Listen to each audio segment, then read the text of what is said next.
자, 오늘 함께 여러분들과 읽었던 히브리서 1장 1절에서 3절 히브리서 강의 첫 번째 시간으로 정한 제목은 말씀하시는 주님을 향하여 라는 내용으로 말씀을 증거하도록 하겠습니다. 히브리서를 왜 우리가 연초부터 시작을 했느냐, 아까 말씀드렸던 대로 올해에 우리 교회에 주신 하나님의 말씀, 하나님의 비전, 하나님의 표가 뭐냐?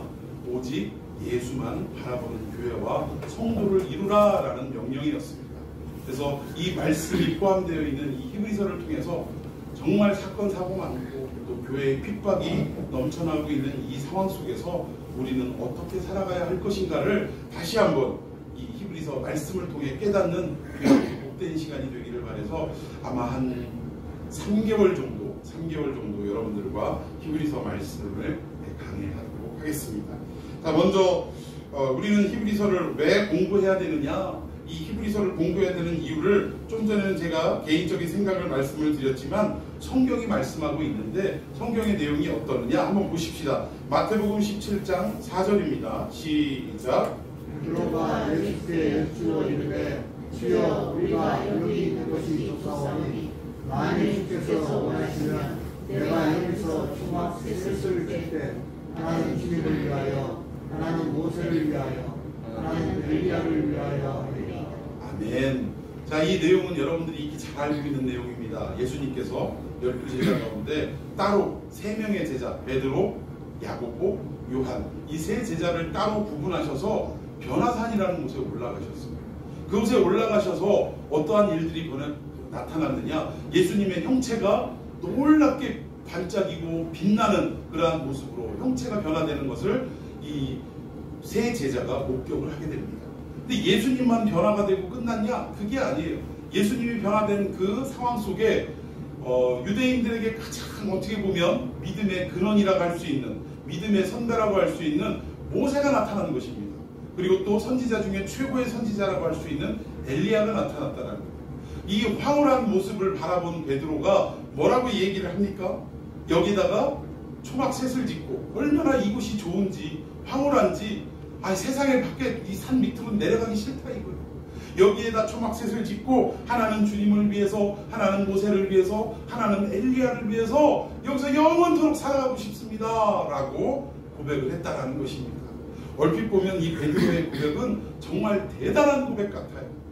세상 시끄럽고 또 때묻고 마귀의 유혹이 가득한 그곳에서는 살기 싫고, 이렇게 은혜 넘치고 영광이 넘치고 또 환상이 가득한 이곳에서 내가 영원토록 살아갔으면 좋겠습니다 라고 말하는 아주 그냥 믿음이 깊은 고백인 것처럼 들립니다.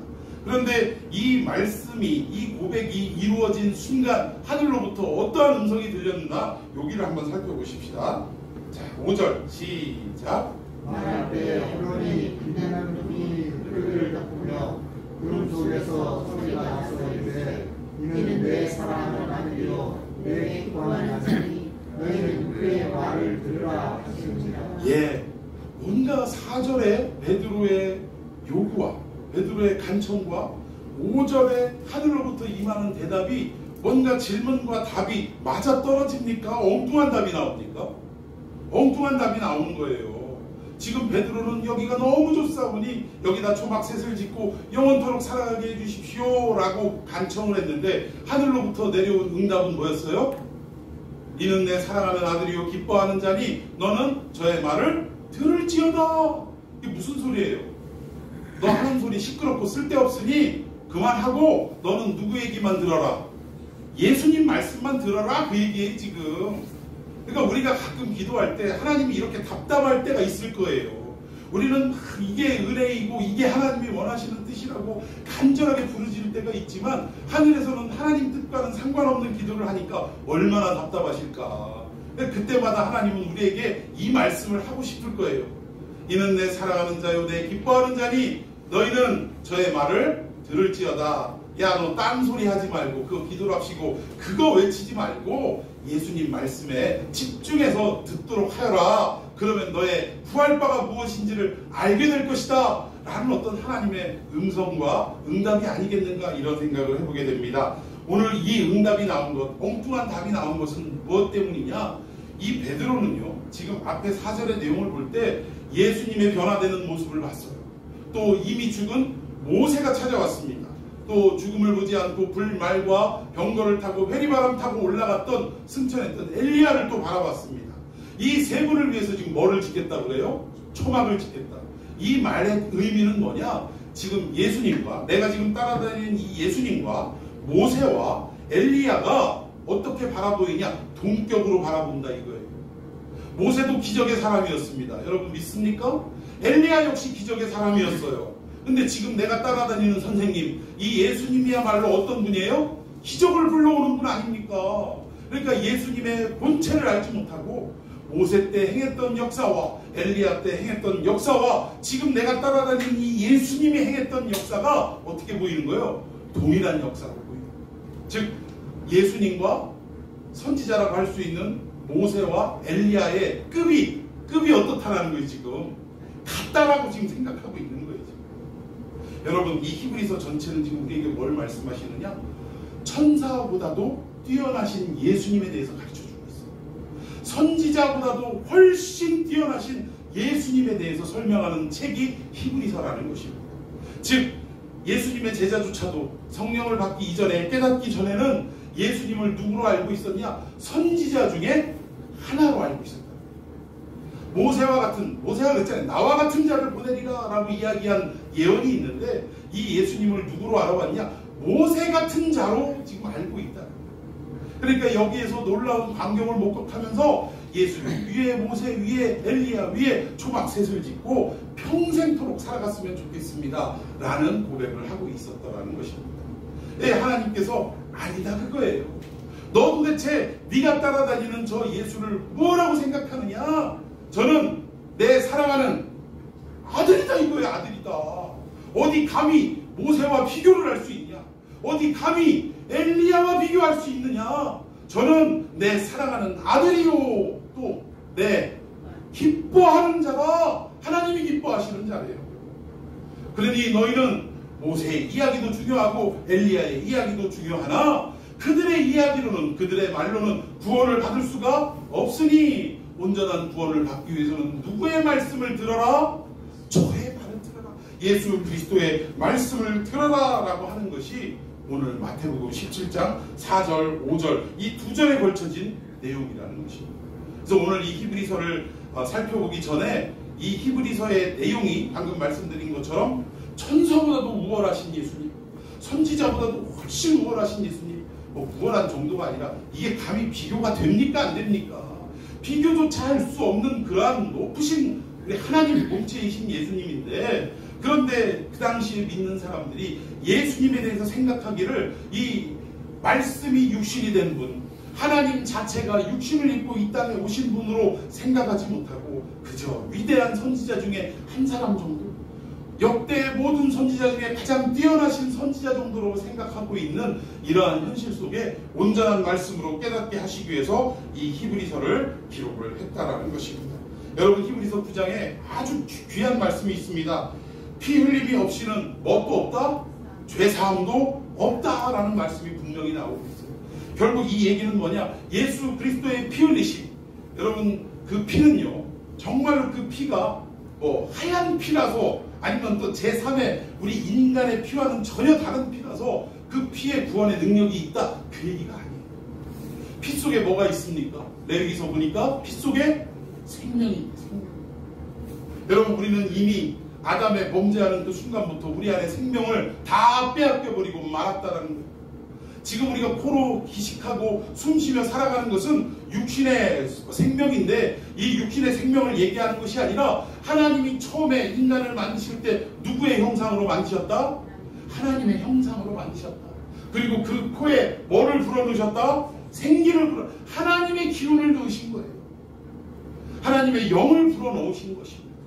그런데 그 영이 사라지는 순간, 하나님의 형상이 깨지는 순간 우리 인간은 하나님과 전혀 상관없는 그저 짐승의 생명과 다를 바 없는, 심지어는 짐승만도 못한 것이, 만물보다 못한 것이 부패한 인간의 마음이다라고 말씀하고 있지 않습니까?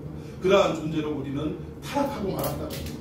근데 예수님이 이 땅에 오셔서 십자가에서 피 흘리셨다는 것은 예수님 안에 있는 그 새로운 생명, 창조 본연의 그 생명이 우리에게로 전가되었다는 것을 말씀하고 있습니다. 즉 뭐예요? 우리가 구원을 얻되 예수 그리스도가 아니면, 그분의 생명이 아니면, 그분의 말씀이 아니면 구원받을 길이 있습니까? 없습니까? 없다라는 거예요. 근데 여러분, 이때 당시에는 지금도 종교 다원주의가 교회 안에 흘러들어와서 문제인데, 예수님이 아니고서도 구원받을 길이 있다고 해요? 없다고 해요? 있다고 자꾸 얘기를 하는 거예요. 방향만 다를 뿐이라고 설명을 합니다. 산꼭대기에 오르는 게 목적인데 어떤 사람은 동쪽으로 가고 어떤 사람은 서쪽으로 갈 뿐이지, 결국은 올라갈 때는 중간에서 밑을 바라볼 때는 풍경이 다르죠, 당연히. 그런데 꼭대기에 올라가면 결국 바라보는 풍경은 같아질 수밖에 없다. 이런 식으로 포장을 하면서 종교다원주의를 외치고 있는 것이, 또 교회 안에 슬그머니 들어온 것이 지금의 작금의 현실이라. 그때 당시에도 그랬다는 것입니다. 예수님이 아니고서는, 복음이 아니고서는 우리가 구원받을 수 없음에도 불구하고 교회 안에 거짓 교사들이 침투해가지고 자꾸 예수님이 아니고서라도 할례를 통해서 자꾸 구원받을 수 있다라고 얘기하죠. 또 어떤 잘못된 이단들이, 영지주의들이 파고 들어와서 잘못된 사상들을 자꾸 주입을 시키는 상황이었다라는 것입니다. 이러한 현실 속에 처해 있는 당시의 이 교회들에게 이 히브리서 기자가 그게 아니다, 오직 예수만이, 오직 예수 그리스도의 십자가의 보혈만이, 그분의 복음만이 우리를 살리는 유일한 길이다라고 가르쳐주고 있는 내용이 히브리서라는 것입니다. 그리고 그 말씀의 근원이신 예수님은 감히 이 세상에 그 누구와도 비교할 수 없는 유일하신 우리의 구원자다라는 것을 말씀하는 것이 히브리서의 내용이라는 거예요. 그래서 오늘 이 히브리서를 통해서 우리가 첫 시간이니까 서론 겸 이렇게 좀 살펴보는, 배경을 살펴보는 내용으로 한 4가지 정도를 우리가 연구를 해보려고 합니다. 첫 번째는 뭐냐, 이 히브리서는 누가 기록했냐 이거예요. 누가 기록한 사람, 저자가 누구냐, 여기에 대해서 우리가 좀 살펴보고, 두 번째는 왜 이걸 기록했냐, 히브리서를 왜 기록했을까, 그 기록의 이유, 여기에 대해서 좀 살펴보고, 세 번째는 그때 당시에 이 편지를 받은, 이 히브리서를 전달받은 수신자들, 청자들은 어떤 배경 속에 처해 있었는가, 이 부분을 좀 살펴보고, 마지막으로는 2000년이 지난 이 시간의 간격이 상당히 큰데 오늘을 살아가는 우리 그리스도인들에게 이 히브리서가 어떠한 적용점을 허락해주고 있냐. 그러니까 우리하고 현실이 동떨어진 이야기 같으면 이 말씀이 필요하겠습니까? 안 하겠습니까? 안 하죠. 그런데 우리에게도 너무나 필요한 말씀이고 어찌 보면 우리의 생활과 밀접한 내용이기 때문에 이 말씀을 다시 한번 적용하며 살아가야 한다라는 차원에서 2000년이 지난 오늘의 적용점은 무엇이냐, 이 부분에 대해서 한번 살펴보도록 하겠습니다. 자, 우선 히브리서는 난제를 가지고 있는 책입니다. 첫 번째로 제가 히브리서를 누가 썼느냐, 이 저자에 대해서 살펴보겠다고 했는데, 히브리서를 보면 처음에 그러니까 사도들의 서신서, 사도들이 편지를 쓴 바울 서신이나 또 그 밖에 다른 일반 서신, 베드로가 쓴 책이나 이러한 내용들을 보면 항상 앞부분에 어떠한 내용이 나오냐면 문안인사가 나옵니다. 특히 바울은요, 그리스도의 종된, 그리스도의 사도된 나 바울은 이라고 꼭 자기의 그 편지 쓴 사람, 그러니까 기록자의 정체를 밝히고 시작을 하더라는 거예요. 근데 오늘 이 히브리서를 보니까 첫 번부터 문안인사가 나옵니까? 안 나옵니까? 없다라는 거예요. 그냥 이게 편지인지 설교문인지 알 수 없을 정도로 처음 1장 1절이 시작된과 동시에 설교가 그냥 막 쏟아져 나가기 시작하더라고요. 그러니까 문안인사도 아니니까 이게 도대체 편지요 설교문이요, 우리를 헷갈리게 만들더라는 것입니다. 그런데 물론 이 설교 내용으로 바로 들어가지만 마지막 부분에 보면 또 뭐가 나오냐, 다른 어떤 사도들의 서신서처럼 끝부분에도 문안인사를 하지 않습니까? 근데 이 히브리서의 마지막에도 문안인사로 끝이 나더라는 거예요. 그럼 도대체 이게 편지냐 아니면 설교문이냐 헷갈리게 되더라는 것입니다. 그래서 우리는 이 두 가지 다가 해당이 된다. 물론 편지라는 형식을 빌어서 사용을 했지만 그 내용은 뭐였다라는 거예요? 설교문이었다. 이렇게 두 가지를 다 취하는, 양자를 다 취하는 입장에 있어야 한다라는 것입니다. 자, 그렇다면 첫 번째로 누가 기록을 했느냐, 이 저자에 대해서 한번 살펴보도록 하겠습니다. 이 히브리서는 지금도요, 누가 썼는지 학자들 간에 의견 다툼이 분분합니다. 설왕설래해요. 그래서 대표적인 주장은 이 히브리서는 바울이 썼다라는 주장이 아주 강합니다. 뭐 다른 어떤 사도들도 거론이 되긴 합니다만 특별히 바울이 이 책을 썼다라고 얘기하는데 그 이유가 뭐냐? 특별히 아더 핑크라고 하는 이 신학자는요, 아주 그냥 목숨을 내놓을 정도로 이 책은 바울이 쓴 책이 확실하다라고 이렇게 막 주장을 하고 있더라는 거예요. 근데 그 내용이 뭐냐? 근거가 뭐냐? 히브리서 13장 말미에 보면 디모데를 언급하는 내용이 나옵니다. 근데 이 디모데는요, 믿음의 동역자가 이 사람 저 사람 막 있었던 게 아니라 사도들 가운데는 오직 누구뿐이었어요? 사도 바울 뿐이었다라는 거예요. 그러니까 뭐 베드로도 섬기고 마가 요한 같은 경우는 베드로도 섬기고 바울도 섬기고 이랬던 분이에요. 또 바나바도 섬기고 이랬던 분이에요. 그러니까 어떤 사도를 섬겼는지 좀 우리가 연구해 볼 필요가 있지만, 그러나 디모데는 오직 누구만을 관계를 하고 누구만을 따라다녔습니까? 바울만 따라다녔다. 그러니까 여기에 디모데의 이야기가 언급된 걸 봐서 이 바울 외에 다른 동역자가 없기 때문에 이 책은 분명히 누가 쓴 책이다, 바울이 쓴 책이다 라고 주장을 하더라는 것입니다. 그런데 이 반대적인 내용을 보면 중요한 것이 이 바울이 썼다라는 내적 증거가 없다라는 거예요. 히브리서 안에는 바울이 썼다라는 기록도 없고 또 이걸 뒷받침할 만한 증거가 뚜렷한 게 없다라는 것입니다. 자, 그 대표적인 예로 뭐냐? 바울이 아까 설명드린 대로 바울은 항상 서신서를 쓸 때 앞에 뭐 붙었어요? 자기의 정체부터 밝히더라고요. 왜 그랬느냐? 당시에 바울에 대한 사도권을 인정하지 않는 부류들이 많이 있었기 때문에 나는 분명히 예수 그리스도를 다메섹 도상에서 만나서 친히 부름을 받은, 가르침을 받은 사도임에 틀림이 없다라는 것을 반드시 편지 앞쪽에 그렇게 기록을 하더라고요. 그리고 사도권에 대해 의심을 하지 않는 지역에는 사도에 대한 이야기는 빼고 그냥 일반적인 문안 인사를 드리면서 나 바울은 이라고 반드시 기록을 했다라는 것입니다. 근데 이런 패턴을 살펴볼 때 히브리서는 바울이 썼다고 하기에는 뭔가 의심이 되는 부분이 있다라는 거예요. 자, 그리고 여기 본문의 내용을 보면 또 이런 내용이 있습니다. 이 복음에 대한 들은 사람들의 이야기를 내가 들었다. 이게 무슨 말이냐면 내가 직접 들은 게 아니라 복음을 들은 사람이 이게 전달해준 얘기를 내가 들었다, 이 얘기예요.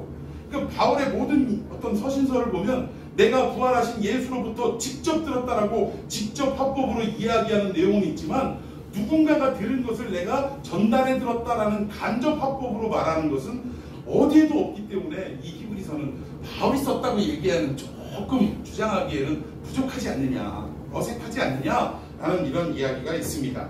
그러니까 중요한 것은 뭐냐? 저는 초대교회 시대, 그러니까 처음 고대교회 시대에 그 아볼로라고 하는 이 사람의 주장을 저는 좀 지지하는 편입니다. 이분은 뭐라고 했느냐면 베드로가 썼든 바울이 썼든 누가 썼든 중요하지 않다. 중요한 것은 뭐예요? 오직 주님만이 하신다. 이걸 누가 썼는지는 주님만이 하신다라고 이야기를 했다라는 거예요. 저는 이분의 주장에 지지를 합니다. 그리고 만약 이 히브리서가 누가 썼는지가 중요하다면 기록했을까요? 안 했을까요? 당연히 기록하셨죠. 누가 썼는지 그리 중요하지 않기 때문에 이 저자에 대해서 성령께서 영감을 주시고 감동으로 기록하게 하실 때 그 부분을 굳이 강조하지 않아도 되겠다 하는 마음이 이 저자에게 들었던 거예요. 그렇게 누가 썼는지는 중요하지 않다. 오직 누구만이 하신다? 주님만이 하신다. 여러분, 저의 이 어떤 이 초대교회, 이 고대 교회의 고대 교회사의 제가 아까 누구라고 그랬죠? 아볼로라고 했나요? 아볼로가 아니라 오리겐입니다. 오리겐이라는 이 교구가 했던 이 이야기가 저는 좀 지지해야 될 내용이다라고 저는 생각을 합니다. 그래서 여러분들 너무 히브리서 누가 기록했느냐 여기에 막 중점적으로 파고들고 이러지 않기를 바랍니다. 자, 그래서 두 번째, 이 히브리서를 왜 기록했냐? 이 부분에 대해서 한번 살펴보기를 원합니다. 자, 히브리서를 왜 기록했냐? 5절 말씀 다 같이 한번 읽어봅니다. 시작! 말할 때 호련히 빛나는 구름이 그들을 덮으며 구름 속에서 소리가 나서 이르되 이는 내 사랑하는 잠시만요. 이건 마태복음 17장 5절입니다.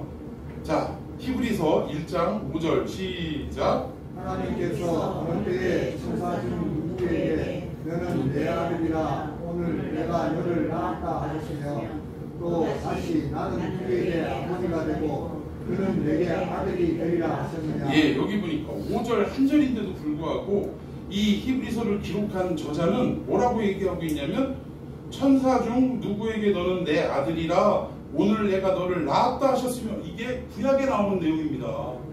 그리고 또 바로 또 다시 나는 그에게 아버지가 되고 그는 내게 아들이 되리라. 이것도 시편에 기록된 내용이라는 거예요. 이 짧은 한 절 속에 구약을 인용한 내용이 두 군데나 나오더라는 것입니다. 또 6절에 보면 또 그가 맏아들을 이끌어 세상에 다시 들어오게 하실 때에 하나님의 모든 천사들은 그에게 경배할지어다 말씀하시며 이것도 시편에 나오는 내용입니다. 그러니까 이 짧은 두 절 속에 무려 구약의 말씀을 인용한 내용이 세 군데나 되더라는 거예요. 미루어 볼 때 과연 이 히브리서를 기록한 사람은 누구인지는 정확하게 알지 못하지만 분명한 것은 뭐예요? 구약에 능통한 사람이다라는 것을 우리가 알 수 있다는 거예요. 구약에 능통한 사람인 동시에 이 기록한 당시는 신약시대입니다. 신약시대에 결국 몇백 년, 몇천 년이 지나온 이 구약의 상황을 이 신약시대, 그 당시의 현실 속에 적용할 수 있는 능력이 뛰어난 신학자이면 틀림이 없다. 그러니까 바울이든 베드로든 뭐 누구든 상관은 없지만 중요한 것은 이 히브리서의 내용을 통해서 구약에 대해 굉장히 정통한 사람이고 그 당시 살아가는 그 현실에 하나님의 말씀을 적용하는 능력이 뛰어난 신학자이면 틀림이 없다라고 규정을 지을 수가 있다라는 거예요. 자, 그러면 누가 왜 이 책을 지었느냐, 기록했느냐? 히브리서 2장 1절 한번 읽어봅니다. 시작. 그러므로 우리는 모든 것에 더욱 유용하고 우리가 흘러 떠내려가지 않도록 하니 마땅하냐. 예, 여기 이 편지를 받아야 될 사람들을 향해서 흘러 떠내려가지 않도록 하기 위해서 이 책을 썼다라고 지금 말씀하고 있어요. 그럼 그때 당시의 상황이 뭐예요? 흘러 떠내려갈 수 있는 위기의 상황에 봉착되어 있는 현실이다라는 것을 우리가 알 수 있다는 것입니다. 그러니까 이 위기에 봉착한 수신자들, 즉 편지를 받아야 될 이 사람들과 무언가 관계가 있기에는 분명하다라는 거예요. 그러니까 그냥 쓴 게 아니라 뭔가 관계가 있다라는 것입니다. 그러니까 목양의 관계가 아니었느냐. 그러니까 이분이 흩어져 살고 있는 이 유대인들에게 뭔가 말씀으로 가르침을 주었고 예수 그리스도의 삶이 우리에게 무엇을 나타내는지를 정말 목양을 통해서 뭔가 교류가 있었던 사람이면 틀림이 없다라는 것을 우리가 알 수 있다라는 거예요. 그리고 이 수신자들은 그리스도의 복음을 처음 들은 사람이 아니라 아마 여러 번 들었던 사람임에 틀림이 없다라는 것입니다. 성경 히브리서 13장 22절 시작. 형제들아, 내가 너희를 권하노니 본면의 말을 명하라. 내가 간단히 너희에게 쓰느니라. 예, 여기 보니까 권면의 말을 용납하라. 그리고 내가 간단히 너희에게 썼느니라. 그리고 내가 너희를 권하노니 이런 이야기가 나오는데 결국 이 내용을 미루어 볼 때 첫 번 편지가 가는 대상은 아닌 게 분명하다는 거예요. 이미 이 저자와 교류 관계가 있었던 사람에게 다시금 내가 권면의 말을 하는 그러한 내용임을 우리가 알 수 있다는 것입니다. 자, 그리고 18절, 19절도 제가 먼저 읽습니다. 우리를 위하여 기도하라. 우리가 모든 일에 선하게 행하려 함으로 우리에게 선한 양심이 있는 줄을 확신하노니. 19절. 내가 더 속히 너희에게 걸어가기 위하여 너희가 기도하기를 더욱 원하노라. 예, 여기 보니까 처음 만나는 관계가 아닌 게 더욱더 명확해집니다. 지금 기도를 부탁하는 내용도 나오고요. 속히 너희에게 어떻게 하기 위하여? 돌아가기 위하여. 돌아간다는 말은 이미 그곳에 있었던 경험이 있다. 그 얘기를 뒷받침하는 거예요. 그러니까 결국 어떤 이 편지를 쓴 사람과 편지를 받는 사람의 관계가 뭔가 목양적 관계에 있다는 것은 분명하게 우리가 알 수 있다는 것입니다. 자, 그 대부분 그러면 이 대상은 어떤 사람으로 우리가 추정할 수 있느냐? 첫째는 정통 유대인들이 있었어요. 그 당시에 이 히브리인들 중에는 정통 유대인이 있었고, 두 번째는 어떤 여러 가지 사정에 의해서 유대인이긴 하지만 본토에 살지 못하고 로마 제국 속에 편제되어 있는 어떤 도시 속에 가서 살아가는 유대인들도 있었습니다. 이들을 우리가 흔히 디아스포라라고 합니다. 흩어져 있는 유대인이라는 뜻이에요. 이런 유대인들이 있었고, 마지막 세 번째는 이 디아스포라 중에서도 이 제자들과 사도들의 복음을 통해서 예수님에 대해서 전달을 받고, 즉 전도를 받고 유대교에서 기독교로 개종한 사람들이 또 있다는 거예요. 오늘 이 히브리서의 수신자들은 누구냐? 이 세 번째 사람을 이야기한다라는 것입니다. 흩어져 살아가던 유대인들인데 어떤 제자들과 사도들 또 여러 가지의 어떤 기독교인들을 통해서 복음을 전달받고 그리고 유대교에서 기독교로 개종한 이 사람들을 지금 대상으로 편지를 쓰고 있다라는 것입니다. 자, 그러면 이들의 시대적인 정황이 어땠느냐? 이들이 이 편지를 받을 때 아까 물에 흘러 떠내려가는 어떤 위기에 봉착되어 있다고 했는데 좀 구체적으로 그 내용을 살펴보도록 하겠습니다. 우리 사도행전 18장 1절에서 2절을 다 같이 읽어보겠습니다. 시작. 그 후에 바울이 아덴을 떠나 고린도에 이르러 아골라라 하는 본도에서 난 유대인 한 사람을 만나니 글라우디오가 모든 유대인을 위하여 로마에서 따라 함으로 그가 그 안에 브리스길라와 함께 이탈리아로부터 새로운 지라 바울이 그들에게 가매. 아멘. 여기 보니까 글라우디오라는 황제의 이름이 거론이 되고 있습니다. 이 글라우디오는 우리 기독교 역사상 잊을 수 없는 우리 기독교를 박해했던 황제 중에 한 사람이에요. AD 49년에 글라우디오가 칙령을 내리는데 이 사람은 아주 지능적인 사람입니다. 물리적이고 육체적인 압박은 가하지 않아요. 사람을 잡아다 죽이고 막 피를 내고 이런 핍박은 없었어요. 근데 얼마나 지능적인 사람이냐면 그 당시에는 이 길드라는 어떤 이 조합에 우리가 가입하지 않으면 먹고 살 길이 없었어요. 근데 이 조합에 가입하려면 만날 때마다 어떤 인사를 해야 되냐면 가이사는 우리 주님이십니다. 이렇게 인사를 했어야 된다는 거예요. 그러면 여러분들 먹고 살기 위해서 가이사 또는 세상의 그 어떤 누군가를 거론하면서 누구는 나의 주님이십니다 라고 인사를 하며 살아가야 한다면 여러분들은 믿음의 어떤 그 기로에 서 있을 때 어떤 부분을 선택하시겠냐 이거예요. 먹고 살기 위해서 어쩔 수 없지 뭐. 여러분 우리나라의 이 짧은 어떤 이 근대사 중에서도 일제강점기 때 우리 기독교인들이 가서 뭘 했어야 됐습니까? 신사참배를 했어야 됐어요. 근데 이 신사참배를 믿음의 관점으로 볼 때 절대적으로 반대하고 받아들여서는 안 될 분들이 누구였냐? 목사님들이셨다는 거예요. 근데 목사님들이 일제의 어떤 그 위협과 두려움 때문에 어떻게 하셨어요? 예배당에서 어떻게 하셨어요? 신사참배는 종교적인 것이 아니다. 신앙적인 것이 아니다 라고 이야기하면서 가서 해도 괜찮다라고 말씀을 하셨다라는 거예요. 말씀만 하셨어요? 가서 머리를 조아리고 신사에 참배하는 이런 일들이 우리의 현실 속에 우리의 근대사 속에 아픔으로 지금 역사에 남아있다라는 거예요. 이것을 끝까지 믿음을 고수하고 지켰던 분들은 어떻게 됐습니까?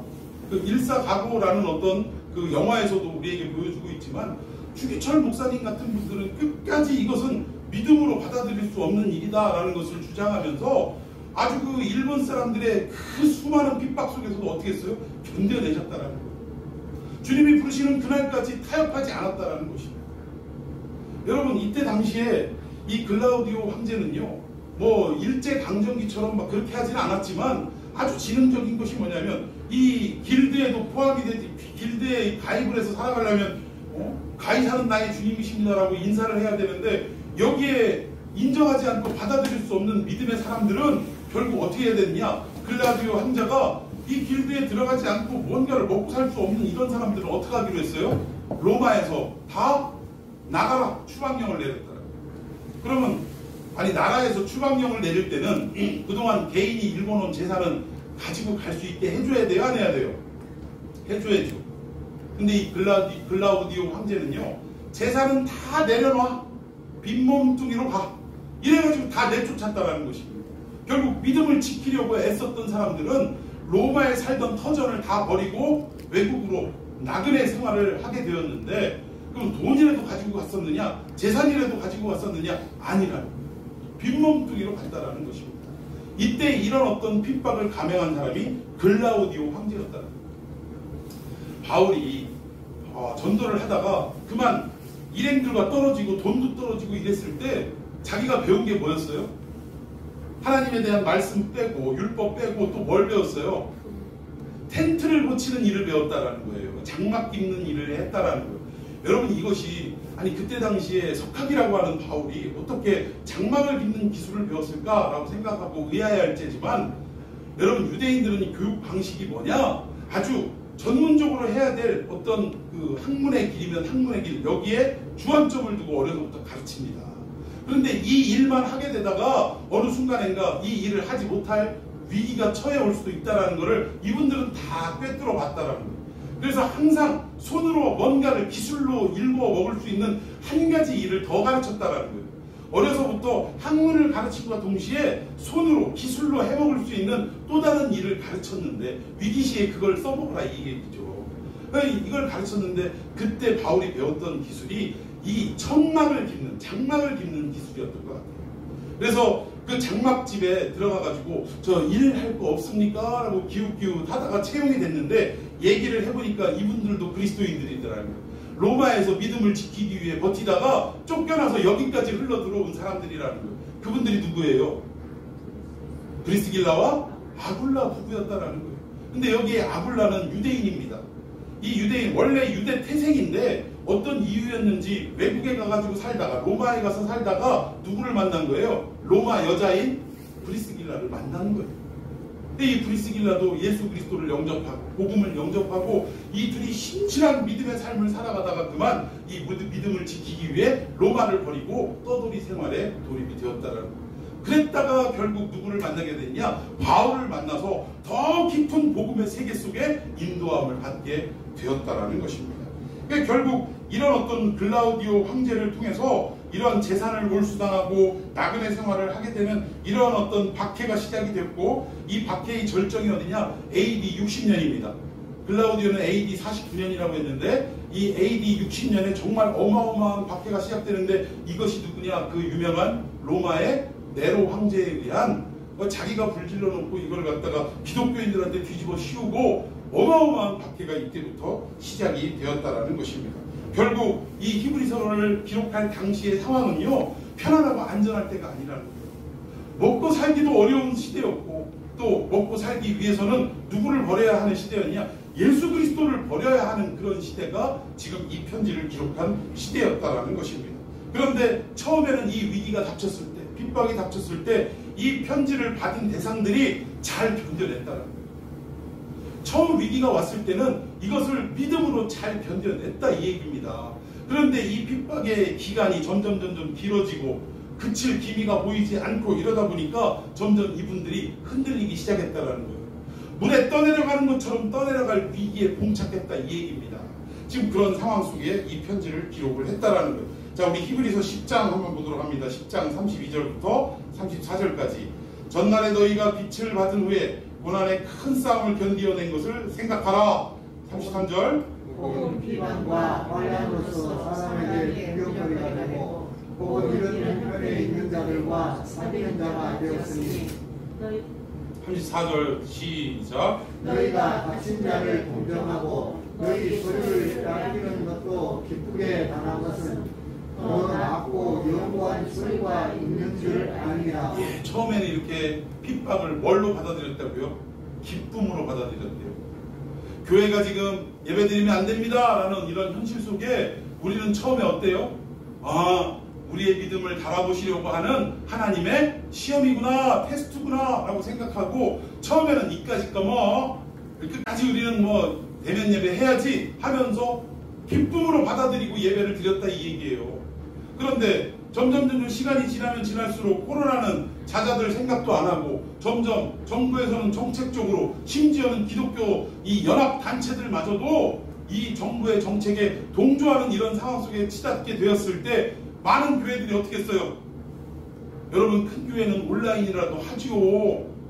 안타깝게도 우리가 소속되어 있는 이 교단, 합동교단에서도요, 총회장님이 말씀하시기를 이 코로나 때문에 작은 교회들, 일부 교회들이 문을 닫았대. 아예 온라인 예배는 고사하고 예배 자체 사람들이 모이는 거 안 된다 이러면서 목사님들이 예배를 폐하고 교회 문을 닫았다 이거예요. 그게 몇 프로나 되나? 제가 깜짝 놀랐어요. 50%가 넘는답니다. 우리 합동 측이 만여 교회인데 5천여 교회가 문을 닫고 예배를 안 드렸대요. 그러면 도대체 그 교회에 소속되어 있는 성도들은 어떻게 예배를 드리며 살았냐 이거예요. 참 생각하기도 아주 두려운 그런 상황입니다. 처음에는 버텼지만 점점 이게 길어지니까 어떻게 된 거예요? 그 핍박 앞에, 그 어려움 환난 앞에 무너져 내리고 말았다라는 거, 떠내려가 버리고 말았다라는 것입니다. 지금 그 내용을 처음에는 니들이 잘 버텼다, 잘 견뎠다, 기쁨으로 이것을 맞이했다 라고 지금 설명을 하는데, 결국은 그게 오래가지 못하고 히브리서 2장 1절 이하에 보니까 다 흘러 떠내려가지 않도록 함이 마땅하다라고 권면의 말을 해야 할 정도로 위기 가운데 치닫게 되었다라는 것입니다. 자, 우리 2절 말씀 읽어봅시다. 시작. 천사들을 통하여, 천사들을 통하여 시작. 천사들을 통하여 하신 말씀이 경고하게 되어 모든 본질함과 신중하지 아니하니 공정한 보응을 받았거든. 우리가 이같이 큰 구원을 등한히 여기면 어찌 그 보응을 피하리요. 이 구원은 처음에 주로 말씀하신 바요, 들은 자들이 우리에게 확증한 바니. 4절. 하나님도 표적들과 기사들과 여러가지 능력과 자기의 뜻을 따라 성령이 나누어 주신 것으로서 그들과 함께 증언하시느니라. 아멘. 결국 이 내용은 뭐냐? 첫 번째는 그래도 좀 견디는 듯 하더니 이게 길어지니까 다 물에 떠내려는 것처럼 다 흔들리고 휩쓸리고 떠내려가고 이러한 상황에 처해 있어서 오늘 이 히브리서 기자가 누구인지는 정확하게 알지 못하지만 구약에 능통한 사람이고 지금 이 시대를 살아가는 현실 속에 말씀의 조공의 능력이 뛰어난 신학자임에는 틀림이 없는데, 이 사람이 지금의 이 현실, 작금의 현실을 보고 붓을 들지 않을 수 없었다는 얘기입니다. 여러분, 오늘 이 시대도요, 이 코로나 때문에 점점 교회 문을 닫아가고 예배가 중단되어지는 이런 현실 속에 처음에는 버티다가 지금은 버티지 못하고 정부의 어떤 시책에 동조하고 이것을 지키지 않으면 무슨 큰 바이러스 세균 덩어리가 되는 양 사람들을 쳐다보고 예배하는 사람들을 이상하게 바라보는 이러한 현실 속에 오늘 이 히브리서 붓을 든 이 저자와 같이 하나님의 말씀을 외칠 수 있는 그러한 사람들이 나와야 될 때라고 저는 생각을 합니다. 여러분, 지금 이거 여기에 휩쓸리고 무너져 버리면 이거 한국교회, 물론 하나님이 내버려 두시진 않아요. 하나님의 능력으로 이 교회를 반드시 붙잡아 주시고 새롭게 하시고 또 회복해 하시고 역사해 주실 줄로 믿습니다. 그러나 그 놀라운 회복과 역사를 위해서 하나님은 누군가를 사용하실 텐데, 그 누군가가 바로 저와 여러분들이 되어야 한다는 거예요. 하나님은 이 시대에 그러한 사람들을 찾고 계신 줄로 믿습니다. 오늘 히브리서 기자는 지금 이러한 상황 속에서 붓을 들지 않을 수가 없었다라는 거예요. 여러분, 지금 그 2000년 전의 상황과 지금과 시간과 공간만 달랐다 뿐이지 사실은 똑같은 상황 아닙니까? 똑같은 상황이에요.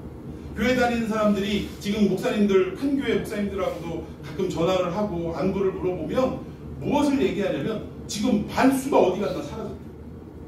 3,000명이 모이던 교회였다면 지금은 뭐 대면에서 예배 드릴 수 있는 그 기간이 중간중간에 있었잖아요. 50%가 사라졌대요. 온라인으로 예배를 드리는데 통계를 내보면 이분들이 어디가 있는지 온라인으로 예배도 안 드린다라는 거예요. 여러분, 이런 현실 속에 지금 살아가고 있습니다. 여러분, 이런 안타까운 현실 속에 하나님의 그 안타까움을 우리가 대변해야 될 그 시점이 아니냐 이거예요. 저는 올 한 해 여러분들이 이 사명을 감당하는 놀라운 은혜의 역사가 있기를 축원해 드리겠습니다. 여러분, 성경 한번 더 보십시다. 히브리서 5장 12절입니다. 시작. 때가 오래되었으므로 너희가 땅이 선생이 되었을 터인데 너희가 다시 하나님의 말씀의 초보에 대하여 누구에게서 관심을 받아야 할지니 단만한 음식은 못 먹고 저녁이나 먹어야 할 자가 되었다. 이게 안타까운 현실이라는 것입니다. 지금 이 책을 받아볼, 이 편지를 받아볼 대상들이 이미 그리스도의 초보가 아니라 마땅히 선생이 되어야 할 위치에 있는 사람들이라 이거예요. 예수 믿은 지 오랜 시간이 되었고 사도들을 통해서 성경 말씀을 아주 그냥 달달달달 외울 정도로 그렇게 공부를 많이 했던 사람들이 이 편지를 받는 대상들이라는 것입니다. 여러분, 오늘 이 시대에도 신앙의 연조가 뭐 1, 2년 되는 사람도 있겠지만 그보다 더 짧은 사람도 있겠지만 대부분 직분을 받은 사람들은 어떻습니까? 어려서부터 믿었거나 모태 신앙이거나 아니면 예수 믿은 지 적어도 20, 30년 이상 된 사람들 아니냐 이거예요. 그럼 이 정도 우리가 예수를 믿었다면 마땅히 새신자들을 가르칠 수 있는 선생이 되어야 한다 이겁니다. 근데 지금 이 상황이 어떻게 됐어요? 선생이 되어야 되는데 지금 너희들의 상태를 보니까 말씀의 초보에 대해서 누구에게 가르침 받아야 되냐? 아유, 내가 저 바울에게 받아야 되냐? 베드로에게 받아야 되냐? 누가 말씀 똑부러지게 가르쳐주지? 여기에 지금 막 온통 정신이 팔려서 거기에만 관심을 가지고 있는 상황이라는 것입니다. 그리고 그들의 영적 상태가 단단한 식물을 먹고도 나와야 된다 이거예요. 쌀밥, 보리밥, 막 할도 없이 심지어는 그 텁텁한 현미밥도 막 우걱우걱 먹고 그냥 좀 어느 정도 단단한 어떤 반찬들도 우걱우걱 씹어 먹을 수 있는 그러한 성인이 되어야 되는데 지금 뭐 찾고 있다라는 거예요? 젖이나 먹어야 할 자가 되고 말았다는 거예요. 딱딱한 거는 입에 대지도 못하는 거예요. 하나님 말씀이 조금만 어렵고 우리의 생각을 요구하는 어떤 이러한 상황에 우리가 말씀을 들으면 아유 불편해. 사람들은 어떤 말씀 찾으러 다닙니까 지금? 단상에 올라가가지고 온갖 코미디를 하고 아주 재미있어. 깔깔거리고 웃고 막 그랬다가 어느 순간인가 눈물도 쏙 빼놓고 시어머니와 며느리 얘기하면 그냥 시어머니는 안 울더라고. 그냥 구박받았던 며느리만 그렇게 울어요. 그러고 나서 실컷 울고 나서 끝나면 뭐라 그래요? 은혜 받았대. 환장하겠어요. 사람들은 그런 어떤 설교를 하는 사람들을 찾아다니는 시대가 되었다는 것입니다.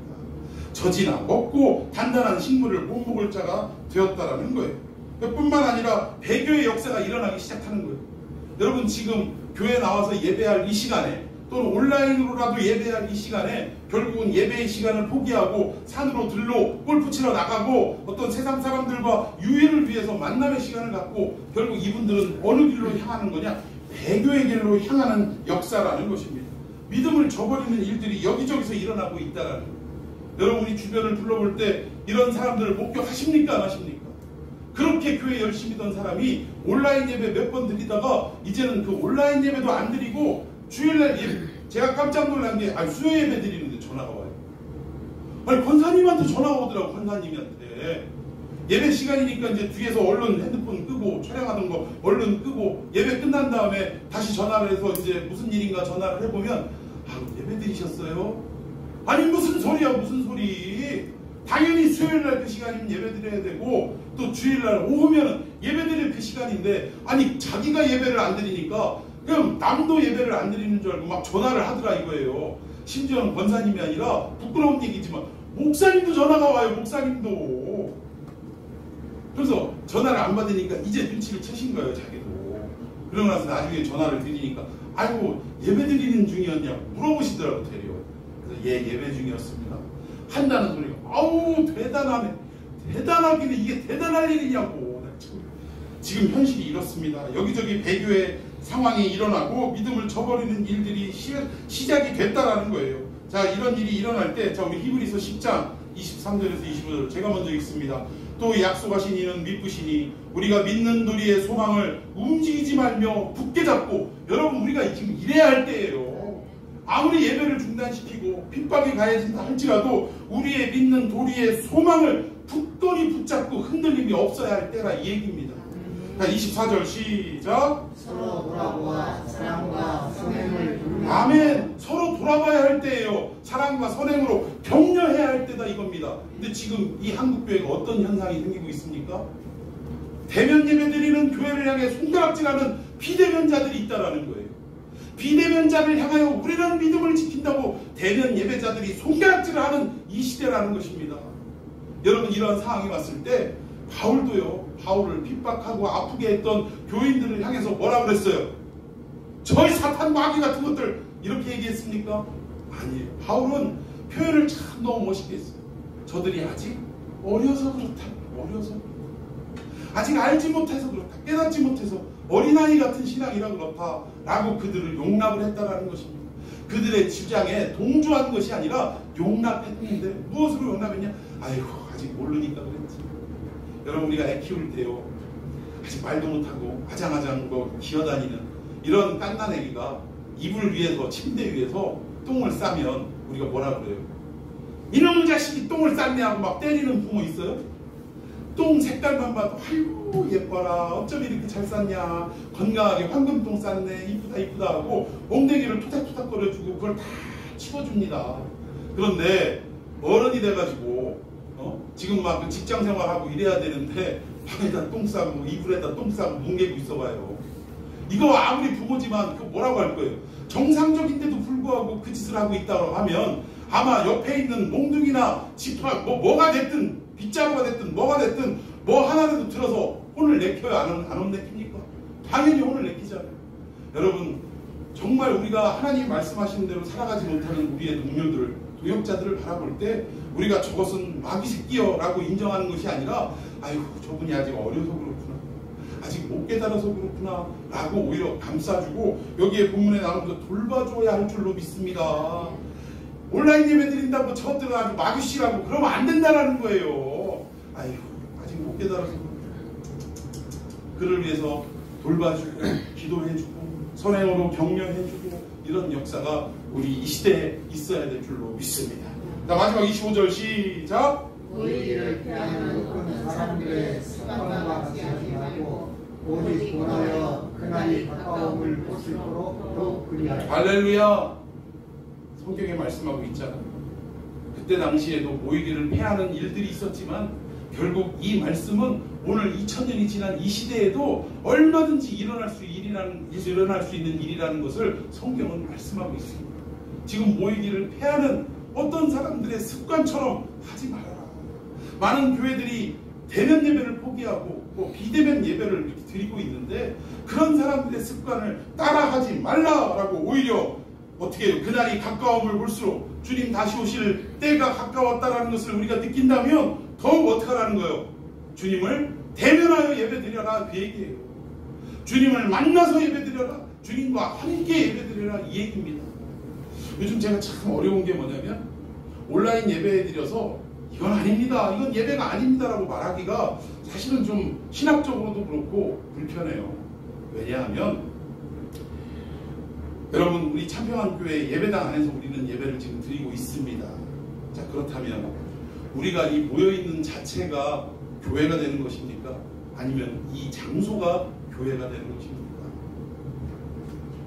우리의 모임 자체가 교회가 될 수 있는 거예요.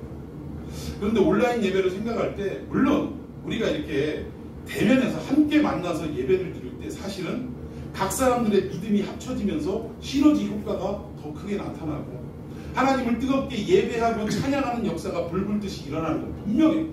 그래서 우리가 대면 예배를 드리는 것입니다. 그런데 비대면 예배에도 물론 저들이 간절하고 또 하나님을 향한 갈급함을 가지고 예배에 충실히 드리면 그러면 그것도 하나님이 받으실 거라고 저는 생각을 합니다. 근데 중요한 것은 온라인 예배를 드리다 보면 어느 순간인가 우리의 자세와 마음이 흐트러지더라고요.